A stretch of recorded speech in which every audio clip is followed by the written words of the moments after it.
Hello అందరికీ very good morning. ఇవాళ వంకాయ బెండకాయ పులుసు ఎలా పెట్టుకుందామో చూసేద్దాం వచ్చేయండి నా స్టైల్లో. నేను అందులో ఎండు చేపలు కూడా వేసుకుంటా. ఎండు చేపలు కంప్లీట్గా ఆప్షనల్, మీకు నచ్చితే వేసుకోండి లేదంటే లేదు. తినే వాళ్ళైతే వేసుకోండి, టేస్ట్ నెక్స్ట్ లెవెల్ ఉంటుంది. ముందుగా ఆనియన్స్, టమాటో, పచ్చిమిర్చి పొడుగ్గా చీల్చి పెట్టుకోండి. ఆనియన్ టమాటో చిన్నగా కట్ చేసి పెట్టుకోండి. మనం ఏ కడాయిలో అయితే బాండీలో అయితే పులుసు పెట్టుకుందాం అనుకుంటున్నామో అది తీసుకొని ఈ ఆనియన్స్, టమాటో, పచ్చిమిర్చి, కొత్తిమీర కాడలు వేసుకోండి. కొత్తిమీర కాకుండా కాడలు వేసుకొని అందులోని మన రుచికి తగినంత ఉప్పు, కారం, పసుపు, ఒక స్పూన్ వరకు ఆయిల్ వేసి చేతితో మెత్తగా కలపండి. టమాటో స్మాష్ అయిపోవాలన్నమాట. అలా కలుపుకోవాలి. అలా కలుపుకున్న తర్వాత ఒక పెద్ద నిమ్మకాయ సైజ్ అంతా చింతపండు తీసుకోండి. చింతపండు తీసి కొంచెం వేడి నీళ్ళలో నానబెడితే పులుసు చాలా చిక్కగా వస్తుంది. నేనైతే అలానే చేసుకుంటా, పులుసు ఎప్పుడు అలానే తీస్తా.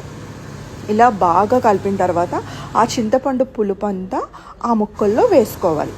ముక్కల్లో వేసి మళ్ళీ ఒకసారి టమాటో స్మాష్ అయ్యేలాగా బాగా కలపండి.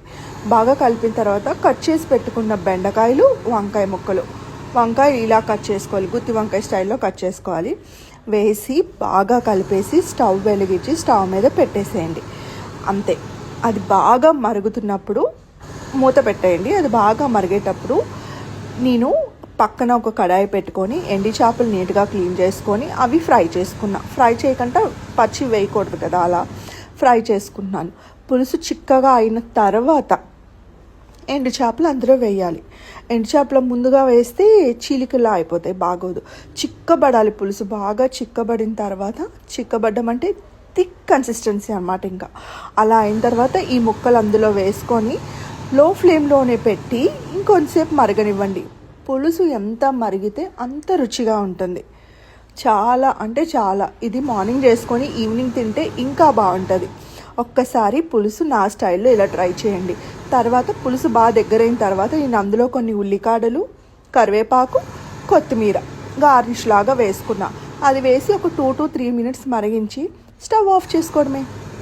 పులుసు చూడండి ఈ చిక్కదనం వచ్చేలా మరగబెట్టాలి. చాలా టేస్ట్గా ఉంటుంది. ఇలా ట్రై చేయండి ఒకసారి.